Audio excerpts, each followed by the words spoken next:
کہ قبر میں 3 سوال ہوں گے. بولیے, سن رکھا ہے نا؟ آج آپ کو ایک نئی بات بتاتے ہیں. علماء کرام کو معلوم ہے, آپ کو بتا رہے ہیں. قبر میں 3 سوال ہوں گے. یہ حدیث بڑی توجہ سے سنیں. یہ اہل علم کے لیے اور اہل جو طالبان علم حدیث ہیں ان کے لیے. حضرت براء بن عازب, میں 3-4 حدیثیں بیان کروں گا.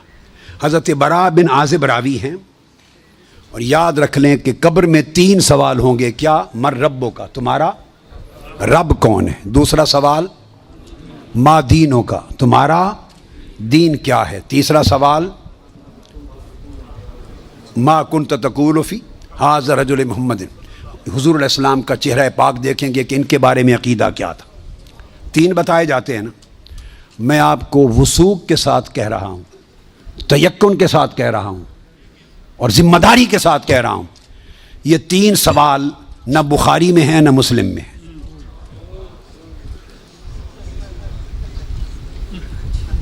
یہ 3 سوال نہ صحیح بخاری میں ہیں. سب سے بڑی کتب حدیث کی کون سی ہیں؟ بخاری و مسلم, دونوں میں نہیں ہیں. یہ ہیں حضرت براء بن عازب رضی اللہ تعالیٰ عنہ, حدیث کے راوی ہیں. یہ ابو داؤد میں ہے اور دیگر کتب میں ہیں جو صحیح بخاری مسلم کے بعد نچلے درجے کی کتابیں ان کے بعد. تو سنن ابی داؤد میں ہے, مسند احمد بن حنبل میں ہے. اس میں فرمایا کہ جب آپ میت کو دفنا دیتے ہیں اور اس کے بعد پھر فرشتے آتے ہیں, میں مختصر کر رہا ہوں تاکہ زیادہ چیزیں بیان ہو سکیں. وہ آ کے پوچھتے ہیں یا ھذا مر ربک, اے بول تمہارا رب کون ہے. ما دینک, تمہارا دین کیا ہے. وما نبیک, اور تمہارا نبی کون ہے. پھر آگے جو مسلمان مومن ہے وہ جواب دیتا ہے. یہ حدیث براء بن عازب راوی ہیں اور دیگر کتب سے ہے, مگر میں آپ کو بتا رہا ہوں نہ بخاری میں نہ مسلم میں, ان سے نچلے درجے کی کتب حدیث صحاح میں اور دیگر کتب میں ہیں. سمجھ گئے بات؟ اس کا حوالہ دے دیا میں نے آپ کو. اب آپ آ جائیے بخاری اور مسلم کیا کہتی ہے. صحیح بخاری اور صحیح مسلم وہ بتاتی ہے کہ قبر میں ایک ہی سوال ہوگا. میں 3 سوال مانتا ہوں, میرے بارے میں کوئی نیا عقیدہ نہ سمجھ لیں اپنا. میں 3 مانتا ہوں, مگر میں بتا رہا ہوں کہ یہ 3 سوال نہ صحیح بخاری میں ہیں نہ مسلم میں ہیں. صحیحین سے نچلے درجے کی کتابوں میں ہے, سنن ابی داؤد اور دیگر کتب میں. امام بخاری نے 3 سوالوں کی روایت نہیں بیان کی. امام مسلم نے 3 سوالوں کی حدیث کو روایت نہیں کیا. وہ کیا کہتے ہیں, امام بخاری اور امام مسلم سے بڑا امام تو حدیث میں کوئی نہیں. بولیے. وہ کہتے ہیں ایک ہی سوال ہوگا.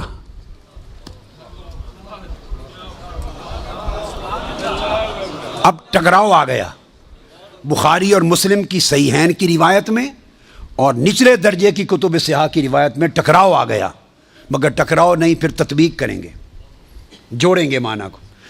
بخاری اور مسلم کہتے ہیں کہ 3 سوال کا ذکر کوئی نہیں ان کی روایت میں, ایک ہی سوال ہوگا.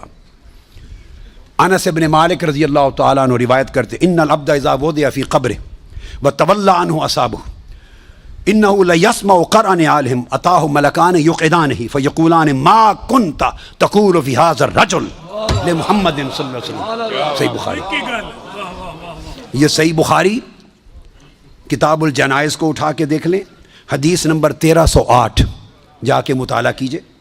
پھر کتاب الجنائز میں حدیث نمبر 1673. صحیح مسلم کتاب الجنہ و صفت نعیمہا, پھر ابو داؤد میں بھی ہے, نسائی میں بھی, احمد بن حنبل, ساری کتب صحاح میں یہ حدیث, اور بخاری اور مسلم کی متفق علیہ.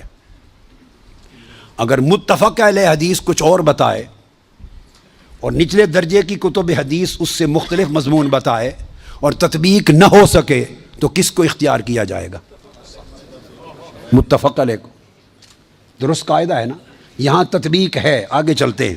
مگر امام بخاری نے روایت کیا کہ حضور علیہ السلام نے فرمایا بندے کو جب قبر میں رکھ دیا جاتا ہے اور اس کے دفنانے والے جب چلے جاتے ہیں, اِنَّهُ لَيَسْمَعُ قَرْعَ نِعَالِهِمْ, عام میت بھی واپس جانے والوں کی جوتوں کی آہٹ سنتا ہے.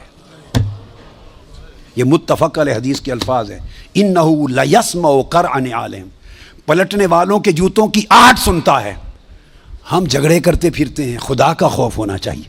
عام میت پلٹ کے جانے والوں کی جوتوں کی آہٹ سنتا ہے.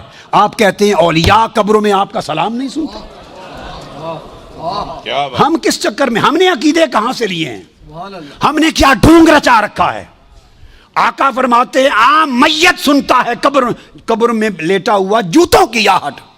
اور اگر ہم سمجھیں کہ اولیاء اور صلحاء جو عام میت سے اونچے درجے, وہ قبر پہ آنے والوں کو نہیں سنتے, یہ عقیدہ کہاں سے آ گیا؟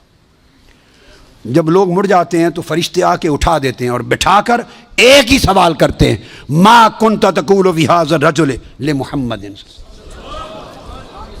جب پوچھا جاتا ہے تیرا رب کون ہے, تو سوال کا جواب لیک آؤٹ نہیں کرتے, مشکل میں ڈالا, بتاؤ اگر جانتے ہو تو رب کون ہے. پوچھا جاتا ہے تمہارا دین کیا ہے, تو جواب کا اشارہ نہیں دیتے. اللہ نے اپنے سوال میں اور اپنے دین کے سوال میں مشکل رکھی ہے, اشارہ نہیں دیا. جب محبوب کا پوچھا ہے تو تھوڑا سا اشارہ بھی دے دیا ہے کہ میرے محبوب کے امتی گھبرا نہ جائیں. میرے محبوب کے امتی یا رسول اللہ کہنے والے کہیں مشکل میں نہ آ جائیں. بڑے میرے سوال کا جواب نہ آئے دیکھ لیں گے, میرے دین کا سوال اس کا جواب نہ آئے دیکھ لیں گے, میرے مصطفیٰ کے سوال میں کوئی فیل نہ ہو. آسانی کی. فرمایا اس ہستی کے بارے میں تو کیا کہا کرتا تھا, ساتھ ہی فرشتے بولتے ہیں لے محمد, ان کا نام محمد ہے. ہائے ہائے, پرچہ بھی دے دیا, کویسچن پیپر بھی دے دیا, جواب لیک آؤٹ بھی کر دیا, آسانی پیدا کر دی. اس ہستی کا نام محمد ہے. ایک ہی سوال بخاری اور مسلم متفق علیہ, تو میں نے آپ کو سارے حوالے دے دیے, آپ پوری بخاری اور مسلم اٹھا لیجئے. کہیں بخاری اور مسلم میں اللہ کی عزت کی قسم میں نے کئی بار, مگر حرم مدینہ میں اور حرم مکہ میں اول لفظ سے آخر لفظ تک بخاری اور مسلم کے ختم کیے, ایک ایک لفظ ختم کیا, اپنے بیٹے کو پڑھایا حرم میں. اور کئی بار زندگی میں کوئی شخص بخاری مسلم میں مجھے 3 سوال دکھا دے, میں اپنا عقیدہ بدل لوں گا.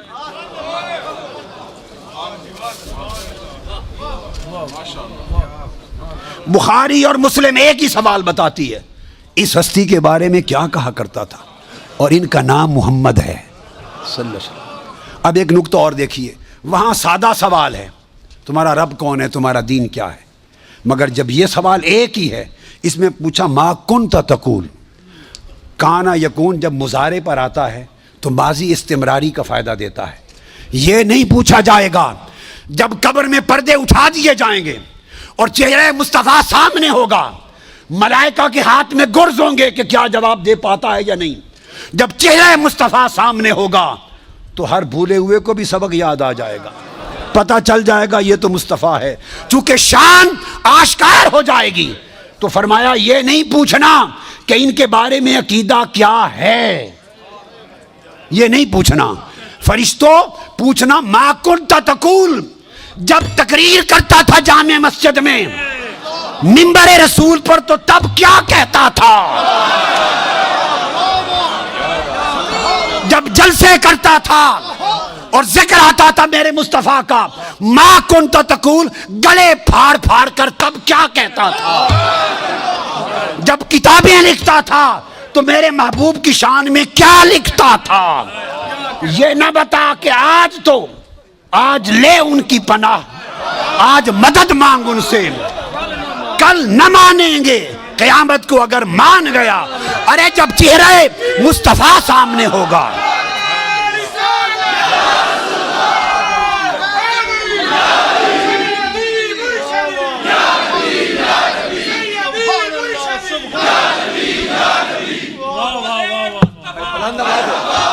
دونوں ہاتھ اٹھائیے, دونوں ہاتھ اٹھا کے سیدی و مرشدی, ارے سیدی و مرشدی.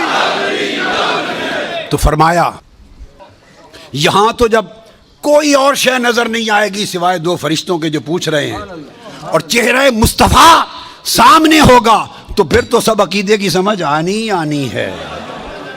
پھر کیسے انکار کرو گے؟ پھر تو سب سیدھے ہو جائیں گے. فرمایا آج کا سیدھا ہونا قبول نہیں ہے, آج پہچان لو قبول نہیں ہے. بتا وہ زندگی بھر کیا کہتا, کیا کہا کرتا تھا.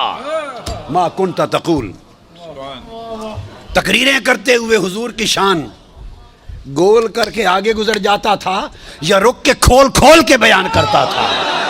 جب شان مصطفیٰ, عظمت مصطفیٰ, رفعت مصطفیٰ, مقام مصطفیٰ, جب حضور کی شانوں کا, آپ کے رخ و رخسار کا, میرے محبوب کے گھیسوؤں کا, میرے محبوب کے چال چلن کا, میرے مٹھن کا, میرے محبوب کے حسن کا, جمال کا, کمال کا, عظمت کا جب تذکرہ آتا تھا تو تیرا چہرہ کھل اٹھتا تھا یا مروڑ آ جاتے تھے.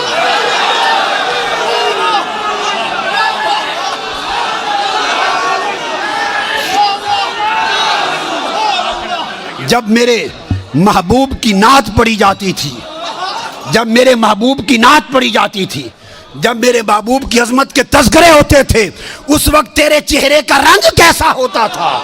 کھلتا تھا یا پیلا ہو جاتا تھا؟ اور جب خطاب کرتا تھا حضور کی شان میں, ایسے دو چار جملے بول کے گزر جاتا تھا یا ساری رات اسی پر لگا دیتا تھا؟ ما کنت تقول فی حق ھذا الرجل لمحمد, بول کیا کہا کرتا تھا؟ کیا خوبصورت. وہ عقیدہ پوچھا جائے گا جو اس دنیا میں رہا. تو فرمایا پھر مومن بتائیں گے کہ یہ حضور ہیں, اور باقیوں کو یہ متفق علیہ حدیث بخاری مسلم کی. امام بخاری مسلم کا عقیدہ یہ ہے کہ ایک ہی سوال ہوگا, فرشتے کہیں گے چھوڑ باقی گلاں نوں, اے دس اس سونے دے بارے چ کی آکھنا ہوں دنیا چ,